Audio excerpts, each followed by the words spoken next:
детей, всем счастья и многострадальным палестинским народу в том числе. Спасибо,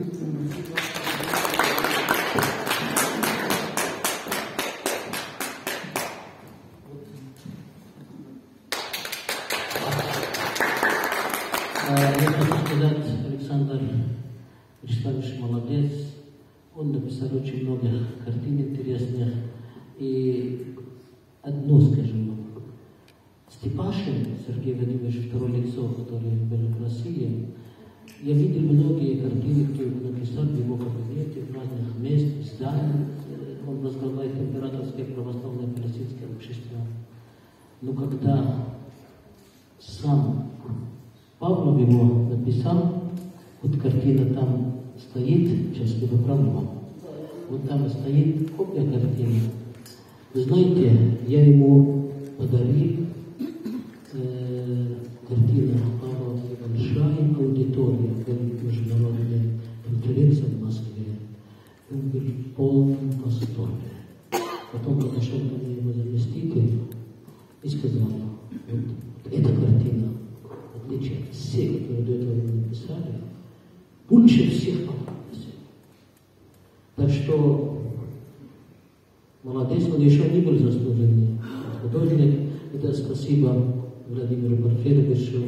Он отдал должное, и он справедливо поступил и сражался за то, чтобы Володя, для того, чтобы Александр Вячеславович стал заслуженным художником.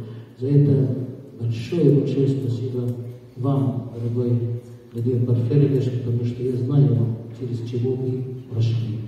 Но зато торжествовала справедливость. Это очень важно. И много картин.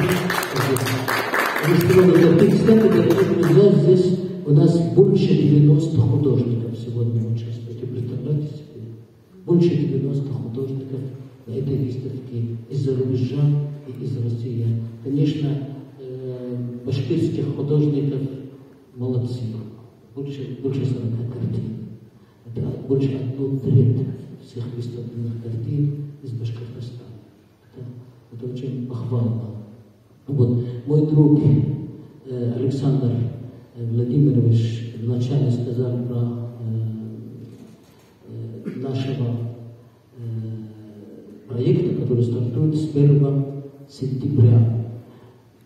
Справедливости ради я хочу сказать, что автор этого проекта Елена Светлая. Она уроженка города Новочебоксарск.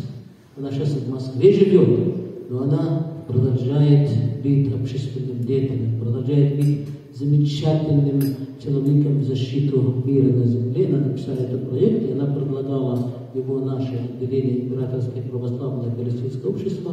Мы его одобрили, и он сегодня находится на столе у Сергея Владимировича Степашина. Так что вы первая аудитория, о котором был провозглашен этот проект, и я призываю вас всех принять участие. Вот Наталья Юрьевна здесь, ваши дети, вы педагог замечательный, вот дорогой вот Витков наш, наверное, Васильевич, пусть ваши дети участвуют. Здесь, конечно, наш дорогой Александр Владимирович, я думаю, примите самое активное участие для того, чтобы все увидели, как Новочебоксарск себе показывает на мировом уровне. Как дети Новочебоксарск себе показывают. Спасибо большое.